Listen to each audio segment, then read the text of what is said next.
আসসালামু আলাইকুম রহমতুল্লাহ। প্রিয় শিক্ষার্থী, আশা করি তোমরা সবাই ভালো আছো। আমি মোহাম্মদ মাসুদুর রহমান শুরু করছি আজকের নতুন ক্লাস।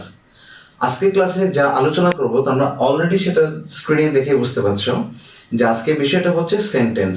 আমরা কোনো রকম নিয়ম ছাড়া এবং কোনো রকমের গ্রামাটিক্যাল রুলস ছাড়া আমরা কিভাবে সেন্টেন্সটাকে বুঝতে পারবো। একটা বাক্যে দেখলে আমরা বুঝতে যেন পারি যে এটা আসলে কোন সেন্টেন্স।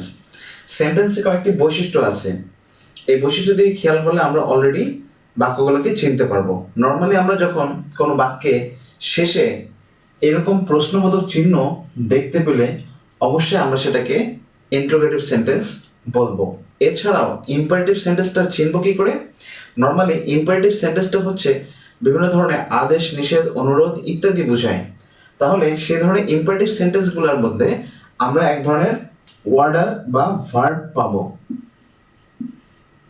বাক্যের শুরুতে অর্ডারমূলক যে ভার্বগুলো থাকে এই ভার্বগুলো দেখে অনেক সময় আমরা বুঝতে পারি যেটা আসলে ইম্পারেটিভ সেন্টেন্স।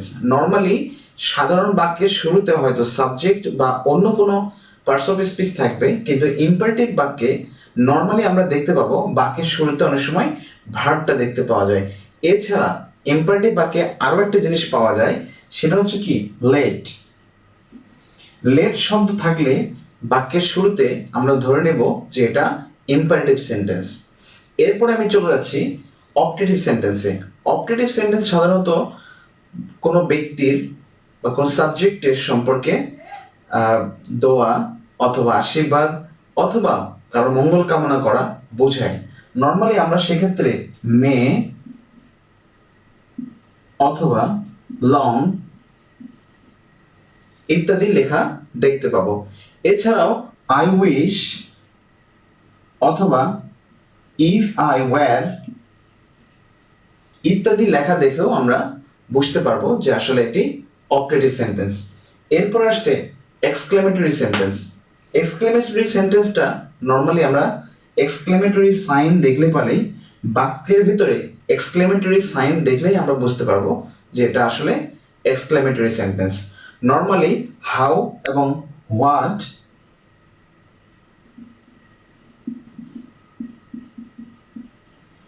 ইত্যাদি যুক্ত হয়ে অপটেটিভ সেন্টেন্স শুরু হয়, যেমন হোয়াট এ নাইস ফ্লাওয়ার অথবা how beautiful the bird is.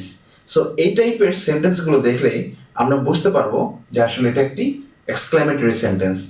এছাড়া আমরা আসলে একটা জিনিসটা রেখে এসেছি, সেটা হচ্ছে অ্যাসার্টিভ। অ্যাসার্টিভ সেন্টেন্স নর্মালি একটা জিনিস খেয়াল করবো যে ইন্টারোগেটিভের প্রশ্নবোধক চিহ্ন, ইম্পারেটিভের ভার্বের শুরুতে ভার্ব অথবা লেট যুক্ত ইত্যাদি। অপটেটিভ সেন্টেন্সে লং অথবা I wish, if I were এই টাইপের শব্দগুলো একটিও খুঁজে পাওয়া যাবে না অ্যাসার্টিভ সেন্টেন্সে। তার মানে নিচের কোন চিহ্নটি অ্যাসার্টিভ সেন্টেন্সে পাওয়া যাবে না।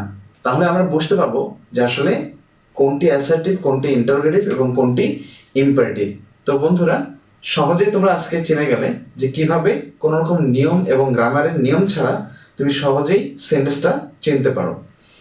তো বন্ধুরা, যদি তুমি আমার ভিডিওটাকে ভালো লেগে থাকে অবশ্যই তোমরা আমার ভিডিও চ্যানেলটাকে সাবস্ক্রাইব করবে। যদি তুমি মনে করো যে ভিডিওটি তোমার জন্য অনেক গুরুত্বপূর্ণ ছিল, চাইলে তুমি তোমার ফ্রেন্ডের সঙ্গে শেয়ার করতে পারো। ধন্যবাদ। আজকে এই পর্যন্তই। আসছি আগামী নতুন কোনো একটা ভিডিও নিয়ে। সে পর্যন্ত সবাই সুস্থ থাকো, ভালো থাকো। আজকের মতো বিদায়। আল্লাহ হাফেজ। আসসালামু আলাইকুম ওয়া রাহমাতুল্লাহি ওয়া বারাকাতুহু।